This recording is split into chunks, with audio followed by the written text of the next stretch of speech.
মুমিন মুসলমানরা বদরের প্রান্তরে তারা যেদিক দিয়ে দাঁড়িয়েছিল তাদের কাফেলা নিয়ে, সেদিকটা ছিল অত্যন্ত বালুময়, বালুর মধ্যে তারা দাঁড়িয়েছিলেন, আর পানির কোনো ব্যবস্থা ছিল না। পক্ষান্তরে আবু জাহেলের নেতৃত্বে তৎকালীন পৃথিবীর সবচেয়ে সুপার পাওয়ার, তারা দাঁড়িয়েছিল অত্যন্ত পজিশন নিয়ে সুন্দর জায়গায়, শক্ত জায়গায়, আর পানির ব্যবস্থাপনা তারা আগেই দখলে নিয়েছিল। আল্লাহ রাব্বুল আলামিন রাতের বেলা এমন এক বৃষ্টি দিলেন, বৃষ্টিতে বালু যেখানে ছিল সেখানে বৃষ্টি পড়ে বালুটা শক্ত হয়ে গেল, আর তাদের শক্ত জায়গাটুকু বৃষ্টি হয়ে কাদায় এমন অবস্থা হয়েছে, ঘোড়া আর তাদের অস্ত্রপাতি সেগুলো ঠিকমতো রাখার জায়গাও নাই। আল্লাহ রাব্বুল আলামিন আকাশ থেকে সুন্দর করে মুসলমানদের পক্ষে ফয়সালা নাজিল করে দিলেন। সুবহানাল্লাহ, কি সুন্দর ব্যবস্থাপনা আল্লাহর পক্ষ থেকে। মুসলমানদেরকে আল্লাহ রাব্বুল আলামিন সাহায্য করলেন কাতারে কাতারে ফেরেশতা দিয়ে, কাতারে কাতারে ফেরেশতা দিয়ে আল্লাহ রাব্বুল আলামিন সাহায্য করলেন। সে আল্লাহ বুঝি নাই আছে? আল্লাহ রাব্বুল আলামিন বলেন, ইয়াকুম মিনকুম 20 সাবিরুনা ইয়াগলিবু মিআতাইন। আল্লাহ তাআলা বলেন, যদি 20 জন মুমিন মুসলমান কাফেরের মোকাবেলায়, যদি মাত্র 20 জন মুসলমান মুমিন তারা দৃঢ়পদ সম্পন্ন ঈমানওয়ালা যদি ময়দানে দাঁড়িয়ে যেতে পারে, কয়জন? 20 জন ঈমানদার, মাত্র 20 জন যদি কাফেরদের মোকাবেলায় দাঁড়ায় যায়, আল্লাহ তাআলা বলেন তাহলে ওই 20 জন ঈমানওয়ালা মুমিন মুসলমানকে 200 জন কাফেরের মোকাবেলায় আমি আল্লাহ তাআলা বিজয় দান করব।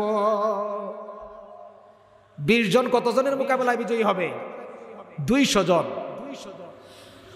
ইয়াকুম মিনকুম 20 সাবিরুনা ইয়াগলিবু মিআতাইন ওয়া ইয়াকুম মিনকুম মিআতুন ইয়াগলিবু আলফাম মিনাল্লাযীনা কাফারু বিআন্নাহুম কওমুন লা ইয়াফকাহুন। আর যদি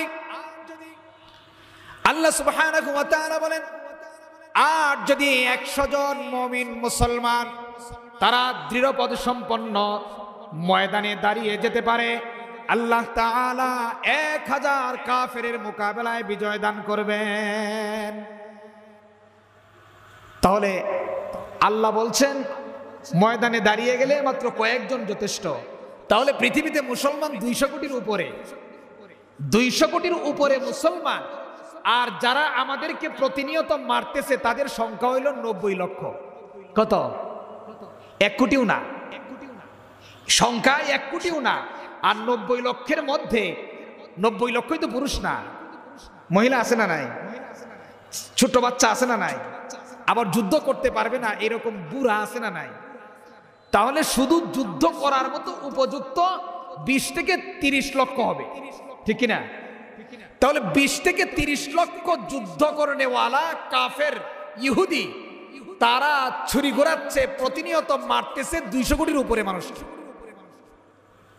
200 কোটির উপরে মানুষকে প্রতিনিয়ত মারতেছে। এরপরেও আমরা ঈমানের দাবি করতেছি, এরপরেও আমরা ঈমানের দাবি করতেছি।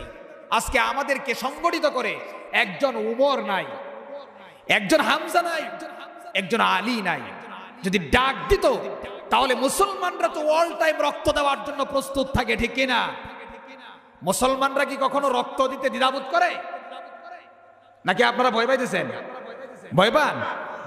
মুসলমানরা কখনো রক্ত দিতে ভয় পায় না। ইতিহাস প্রমাণ করেছে, ইতিহাসে প্রমাণ আছে, বদরের ময়দান তার প্রমাণ। আর সংখ্যাধিক্য অধিক থাকলেই যে, সংখ্যায় অধিক থাকলেই বিজয়ী হবে বিষয়টা এমন না। হুনাইনের যুদ্ধ তার প্রমাণ, যে আয়াত আমি তেলাওয়াত করেছি।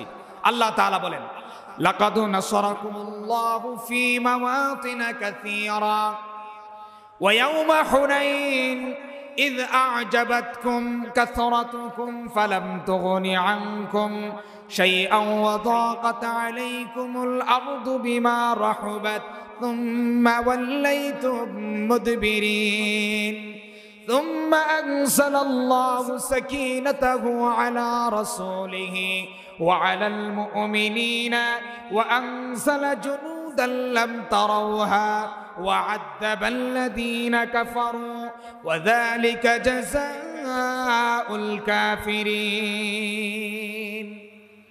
আল্লাহ রাব্বুল আলামিন মুমিনদেরকে অনেক ক্ষেত্রে সাহায্য করেছেন, সহযোগিতা করেছেন। আল্লাহ তাআলা বলেন, আমি তোমাদেরকে অনেক ক্ষেত্রে সাহায্য করেছি, সহযোগিতা দিয়েছি, যুদ্ধের ময়দানে সহযোগিতা দিয়েছি। বিশেষ করে ওয়ায়াউমা হুনাইন, হুনাইনের দিনে আমি তোমাদেরকে সহযোগিতা করেছিলাম। যখন সংখ্যাধিক্যের কারণে, সংখ্যায় অধিক থাকার কারণে তোমাদের মনের মধ্যে কিছুটা অহংকার চলে এসেছিল, তোমাদের মনের মধ্যে কিছুটা আনন্দ প্রফুল্লতা চলে এসেছিল যে আজকে তো আমরা বিজয়ী হবই। কারণ বদরের প্রান্তরে মাত্র ৩১৩ জন ১,০০০ কাফেরের মোকাবেলায় আমরা বিজয়ী হয়েছিলাম। আর আজকে তো কাফেরের সংখ্যা কম, মুসলমানের সংখ্যা বেশি, ইমানদারের সংখ্যা বেশি। সুতরাং টেনশনের কোনো কারণ নাই। আজকে ইজিলি, অত্যন্ত দ্রুততার সাথে, অত্যন্ত কম সময়ের ব্যবধানে আমরা কাফেরদেরকে পরাজিত করে বিজয়ের বেশে আমরা মক্কায় প্রবেশ করব। যখন তাদের মনস্কামনা, যখন তাদের মনের অবস্থা এই ছিল, আল্লাহ তাআলার পরিকল্পনা ছিল ভিন্ন। আল্লাহ রাব্বুল আলামিন মুসলমানদেরকে পরীক্ষার মধ্যে ফেলে দিলেন। যখন মুসলমানরা হুনাইনের প্রান্তরে যাচ্ছিল, দুই পাহাড়ের মাঝখানে যে জায়গাটুকু, সেটাকে উপত্যকা বলা হয়, ওই সমতল ভূমিতে মুসলমানরা যখন তাদের বাহিনী নিয়ে চলে গিয়েছে, ওই কাফেরেরা পাহাড়ের বিভিন্ন গুপ্ত পথে লুকায়িত থেকে সংগঠিত ওই সংঘবদ্ধ মুসলমানদের উপর আক্রমণ করে মুসলমানদেরকে নাস্তানাবুদ করে দিয়েছে। মুসলমানরা দিশেহারা হয়ে, এত শত মুসলমান থাকার পরেও, অস্ত্র শস্ত্রে বলিয়ান থাকার পরেও তাদের এই অস্ত্র শস্ত্র কোনো কাজে আসেনি। ময়দান ছেড়ে তারা পলায়ন করেছে, ময়দান ছেড়ে তারা চলে গিয়েছে। ইতিহাসবিদরা বলেছেন মাত্র ৮০ থেকে ১০০ জন মুসলমান, কতজন? মাত্র ৮০ থেকে ১০০ জন মুসলমান মাত্র ময়দানে উপস্থিত ছিল, আর সব মুসলমান চলে গিয়েছে। রাসূল পাক সাল্লাল্লাহু আলাইহি ওয়াসাল্লাম হুনাইনের প্রান্তরে তিনি দৃঢ়পদ সম্পন্ন হয়ে দাঁড়িয়ে গিয়েছিলেন। হযরতে আব্বাস রাদিয়াল্লাহু তাআলা আনহু, তাকে তিনি বলেছেন, আব্বাস, অমুক গোত্রকে ডাক দাও, অমুককে ডাকো, অমুককে ডাকো। তার কণ্ঠস্বর ছিল অত্যন্ত ভালো, তিনি ডাক দিয়েছেন। মুসলমানরা তারা আবার সংগঠিত হয়েছে। আল্লাহ রাব্বুল আলামিন আরশে আজিম থেকে সব দেখছিলেন। আল্লাহ তাআলা বদরের ময়দানে ওই ফেরেশতা দিয়ে মুসলমানদেরকে যেভাবে সহযোগিতা করেছিলেন, হুনাইনের প্রান্তরে ওই পর্যদস্ত হওয়া, বিপর্যস্ত হওয়া মুসলমানদেরকে ফেরেশতা পাঠিয়ে আবার মুসলমানদেরকে সাহায্য সহযোগিতা করেছেন। না হলে শুধু অস্ত্র দিয়ে, লোকবল দিয়ে মুসলমানরা কখনোই বিজয়ী হতে পারত না, ঠিক কিনা? যদি অস্ত্র দিয়ে, লোকবল বেশি দিয়ে যদি বিজয়ী হওয়া যেত, তাহলে হুনাইনের প্রান্তরে মুসলমানরা বিজয়ী হওয়ার কথা ছিল না। কারণ মুসলমানরা তো সেদিন কাফেরদের আঘাতে পর্যদস্ত হয়ে, বিপর্যস্ত হয়ে ময়দান ছেড়ে পলায়ন করেছিল। এরপরে মাত্র ৮০ থেকে ১০০ জন মুসলমান ময়দানে অবশিষ্ট ছিল। রাসূল সাল্লাল্লাহু আলাইহি ওয়াসাল্লামের আহ্বানে, হযরতে আব্বাস রাদিয়াল্লাহু তাআলা আনহুর চিৎকারে তারা আবার সংগঠিত হয়ে মুসলমানরা কাফেরদেরকে সেদিন পরাজিত করেছে। আল্লাহ রাব্বুল আলামিন বলেন, মুসলমানদেরকে আমি অনেক ক্ষেত্রে সাহায্য করেছি, বিশেষ করে হুনাইনের দিনে। ওয়ায়াউমা হুনাইন ইয আ'জাবাতকুম কাসরাতুকুম ফালাম তুগনি আনকুম শাইআন ওয়া দাকাত আলাইকুমুল আরদু বিমা রাহুবাত সুম্মা ওয়াল্লাইতুম মুদবিরিন। আল্লাহ তাআলা বলেন, সংখ্যাধিক্যের কারণে তোমাদের মনের মধ্যে যে আনন্দ প্রফুল্লতা চলে এসেছিল, অল্প সময়ের মধ্যেই সেটি ফিকে হয়ে গিয়েছিল। এরপর আল্লাহ রাব্বুল আলামিন আকাশ থেকে তোমাদের জন্য প্রশান্তি নাজিল করলেন, সাকিনা নাজিল করলেন। অর্থাৎ আল্লাহ তাআলা আকাশ থেকে ফেরেশতা পাঠালেন। সুম্মা আনসালাল্লাহু সাকিনাতাহু আলা রাসূলিহি ওয়া আলাল মুমিনিন। রাসূল এবং মুমিনদের উপর আল্লাহ রাব্বুল আলামিন আকাশ থেকে প্রশান্তি নাজিল করলেন। সুবহানাল্লাহ।